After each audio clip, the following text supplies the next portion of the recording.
እዚህ አሁን የመጣሽበት ቢሮ ተባብሮሻል፣ ረድቶሻል አይደለ? ቢሮ ረድቶኛል፣ ግን ሴትዮዋ ልትወስደኝ አልቻለችም። አልወስዳትም ማለችው። አልወስድሽም የሌለበት በ8,000 ብር ነው አልወስድሽም ማለች እኮ። እና እኔን ከዚህ ቤት ሊያስወጣኝ የምችለው በቃ ፖሊስና ፖሊስ ብቻ ነው እኔን ሊያስወጣኝ የምችለው። ቢሮ መልሽኝ ደረጃ ሄጄ ምንም መፍትሄ ስላላገኘው ማለት ነው። ቢሮ መልሽኝ ስትያት ነው 8,000 ሪያል ነው ገዝቼ ያመጣውሽ የምትልሽ?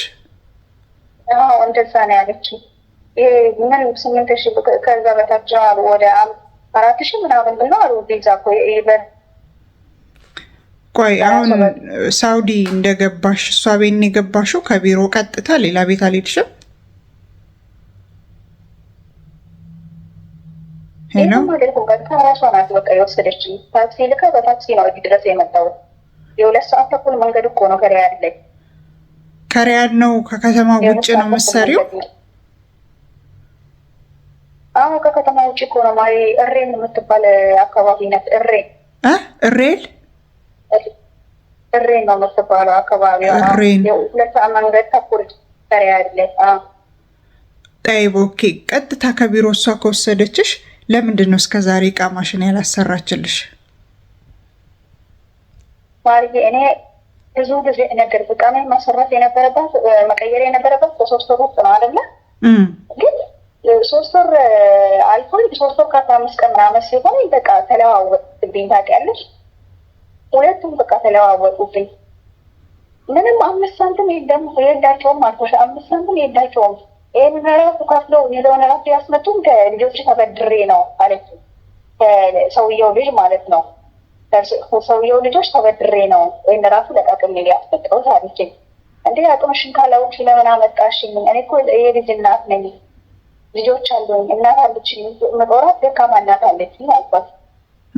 እዚህ ማለት እና ባለቤቴ በዚህ እንትኑ መስጊድ ውስጥ ያገለግል ነበረ። 2,000 ብር ነበረ የሚካፈለው ነው። በሱ ተማምኖ ነው አንቺን ያመጣሽ እና እሱ ደግሞ መንግስት አቋርጦበታል አለችኝ። አቋርጦበታል እሱን እና እኔ መጨረሻ የምንድን ነው መልሽኝ ያልኳት። የምትመለሽበት ብር ራሱ 5 ሳንቲም የለም። እኔም ገዝቼሽ ነው ያመጣሁሽ። ተበድሬ በ8,000 ብር ነው ገዝቼ ያመጣሁሽ። አፈሽ ስራሽን ስሪ ያኔ እያልሽኝ ያለሽው አሁን ብር የለኝም የምከፍልሽ፣ እቃማሽን የማሰራበት የለኝም፣ 8,000 ብር ከፍዬ ነው ያመጣሁሽ። ስለዚህ ያለ ደሞዝም ያለ እቃማም አርፈሽ ስራሽን ስሪ። በግድ ነው እየሰራ ያለው ታውቂያለሽ። በእውነት ደም እየፈሰሰኝ ማለት ነው። ኦፕሬሽን 2 ነው የሆንኩት። እኛ ልጅ ገና 2 ዓመት ሆነ እና ከባድ ስራ ነው ብታይ የሚያሰር ከማጠኔ ደም እየፈሰሰ ከዛኔ ምግብ መብላት አልችልም። ብታይ ደርቄ ምን እንደማመስል በቃ ሰው አልመስልም። ከማህፀንሽ መች ነው ደም መፍሰስ የጀመረው? በምን ምክንያት ነው ደም መፍሰስ?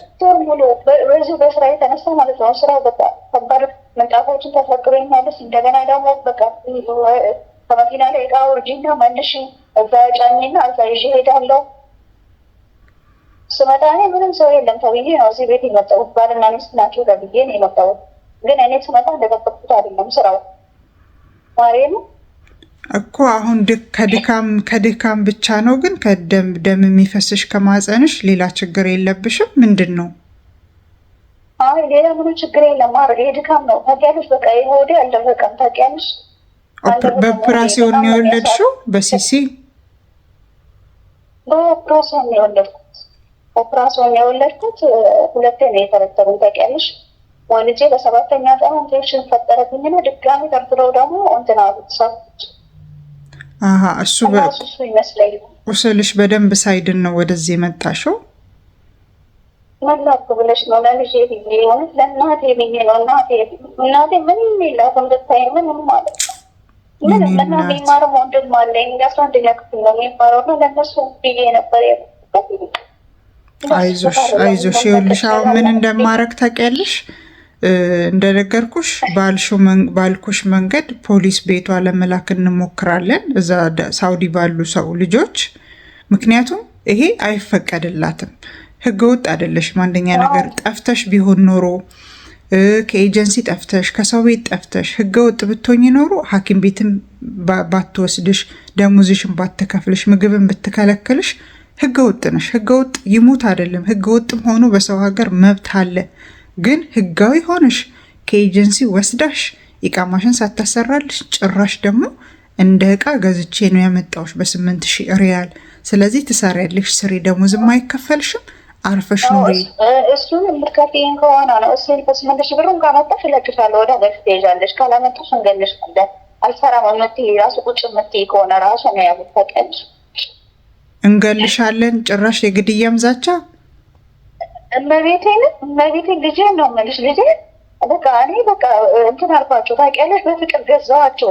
እሺ በቃ ኦኬ እያልኩኝ በቃ እሺ እያልኩኝ በቃ ምንም በቃ የደሞዝን ጥያቄ በቃ አንስቼባቸው አላውቅም። ከዛ በኋላ ማለት ነው ለህይወቴ ስም ማለት ነው ምንም እና ካርድ ራሱ የገዛችልኝ አሁን 5 ብር ምናምን ነው ያለው። ከራሴ ደሞዝ ላይ ነው ተቀንሶ የተገዛች 100 ብር ነው ያለው። የዛሬ ወር የሆነው ነው። ዋይፋይ የለም ቤቱ ላይ በጣም ከበድ ነው። አሁን ታጠፋለች፣ እሱን አጥፍታ ከዛ በኋላ በራስሽ ነው ኢንተርኔቱን የምትከለክልሽ ከሰው ጋር እንዳትገናኝ፣ ህግ እንዳይደርስልሽ፣ ሰው እንዳይደርስልሽ፣ ኤምባሲ እንዳይረዳሽ። ለዛ ነው ባልኩሽ መንገድ የማይሳካ ከሆነ ቪዲዮ ሪኮርድ አረግና ፖስቸው ለብሬክስም ዋትሳፑን ስላለኝ ብሬክስ አበሻም ሳውዲ ብዙ ጓደኞች ስላሉት ለሱም እንደምንም ብዬ ቪዲዮ ልኬለት የሚደረገውን ነገር እናረጋለን። እኔ ዝም አልልሽም፣ የአቅሜን በሙሉ ሞክርልሻለሁ ከዛ ቤት እንድትወጪ።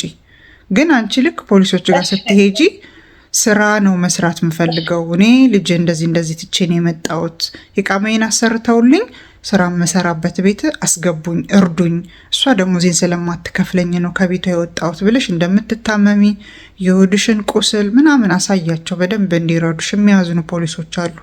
እዛ ከደረሽ በኋላ ቀጥታ ሀገር እንዳትገቢ። ሲጀመር ሀገርም ማንም የሚያስገባሽ የለም። ምክንያቱም ኢቃማም ስላላሰራችልሽ አንቺንም ዲፖርት ማድረግ አትችልም፣ ምንም ማድረግ አትችልም። ስልጣን የላትም። ህግ ከመጣ እንደውም ትቀጣለች። አንዲን ህጋዊ የሆነች ሰራተኛ ቤቷ አስገብታ ኢቃማ ሳታሰራ እንደዚህ ደም እየፈሰሰሽ ዋይፋይ ከልክላ ደሞዝ ከልክላ እገልሻለሁ እያለች ዛቻ እንትን እያለች ህግ የሚቀጣው እንደውም እሷ ነው። እኔ ደግሞ አንቺን የምመክርሽ ምን እንደሆነ ታውቂያለሽ?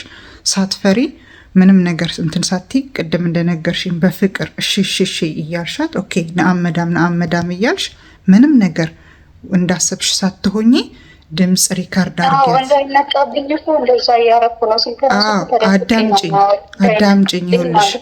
ይኸውልሽ ከእሷ ጋር አንድ ቀን ቁርጥ ብለሽ በከፋት ሳይሆን በጸባይ ቀጥ ብለሽ ሄደሽ መዳም ደሞዜን ለምንድን ነው በሰዓቱ ማትከፍኝ? ሐኪም ቤትም ውሰጅኝ፣ እንደዚህ ደም እየፈሰሰኝ ነው፣ ቁስል አለብኝ ምናምን ብለሽ ሪካርድ ላይ አድርጊውና ሪካርድ ማድረግ ትችያለሽ። ድምፅ መቅዳት በስልክሽ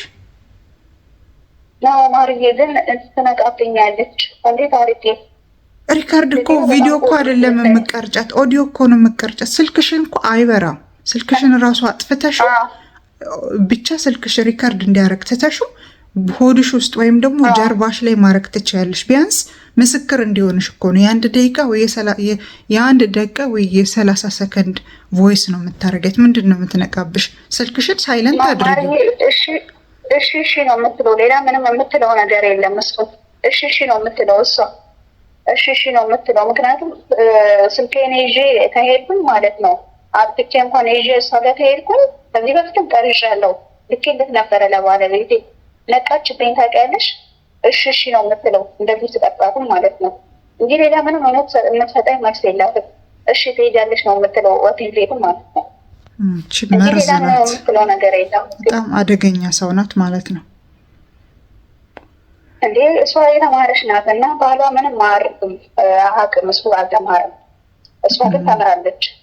ምንች ተምራለች? መሀይብ ደደብ ናት እንጂ የሰው ላብ ይዛ እያሰቃየች። ለማንኛውም ልጅቷ ከደወለችልኝ ሳውዲ እንትን ትልሻለች፣ ትረዳሻለች ያልኩሽ ልጅ ከደወለችልኝ መልሷን አሳውቅሻለሁ። አሁን ተደብቀሽ ከሆነ የምታወሪኝ አትሳቀቂ። እስከዛ ግን ራሽን ጠብቂ፣ ምግብ ብይ፣ ውሃ ጠጪ፣ እየተደበቅሽ ረፊ። ሽንት ቤት ውስጥ ቢሆን ገብተሽ ቁጭ በይ፣ በር ቀርቅረሽ ረፍት አድርጊ። አረ ምንም ችግር የለም የኔ ውድ ጌታ። ይሄን ሰሞን ራሱ ጸጥ ያልኩሽ በጣም ስራ በዝቶብኝ ነው እኔ ራሴ እንጂ ሳያሳስበኝ ቀርቶ አይደለም። አይዞሽ እሺ። እሺ እናቴ ሰላም አምሽ። እንደምታዩት እንደዚህ እያለቀሰች ነው የምትልክልኝ። ያለችበት ነገር በጣም ያሳዝናል። ቪዲዮ ላይ ላሰማችሁ ሞክሬያለሁ። 8 ወር ሞልቷታል። ደሞዝ አሰጣትም፣ ደም ከማህፀኗ ይፈሳል። በጣም ብዙ ችግር ውስጥ ነው ያለችው። ከዛም አልፎ ተርፎ ልታመለክች ብትሞክሪ ወይ ሄዳለሁ ብትይ እንገልሻለን እያሏት ነው። ሳውዲና አካባቢዋ ያላችሁ ቅድም የጠቀሰችው ቦታ ላይ ያላችሁ ልጆች 999 ፖሊስ ደውላለች። ሁሉንም አማራጮች ሞክራለች። እች ልጅ ግን 999ም ነይና ውጪና ነይ ነው የሚሏት። ወታ ደግሞ መምጣት አትችልም። ምክንያቱም ጫካ ውስጥ ነው ያለችው። ከሪያድ ከ2 ሰዓት ተኩል በላይ ነው ድራይቭ ያደረግነው ነው ያለችው። ቢሮዎቿም ሊረዳት አልቻሉም። እና እናንተ የምታውቁት አማራጭ፣ እኔ በቻልኩት መጠን እዛ ሳውዲ ያሉ ሰዎች ጋር ደዋውለናል። ከጓደኛዬ ጋር ሆነን ቢያንስ ታክሲ እንኳን ልከን እንዳትወጣ በር ይቆለፍባታል። አደገኛ እንትን ነው የሚያደርጉባት እና ቀጥታ ፖሊስ ቤቷ ነው መሄድ ያለባት። እና ሳውዲ ያላችሁ ይህን ቪዲዮ የምትመለከቱ ሰዎች እባካችሁን ሼር አድርጉና እችን ልጅ እንታደጋት።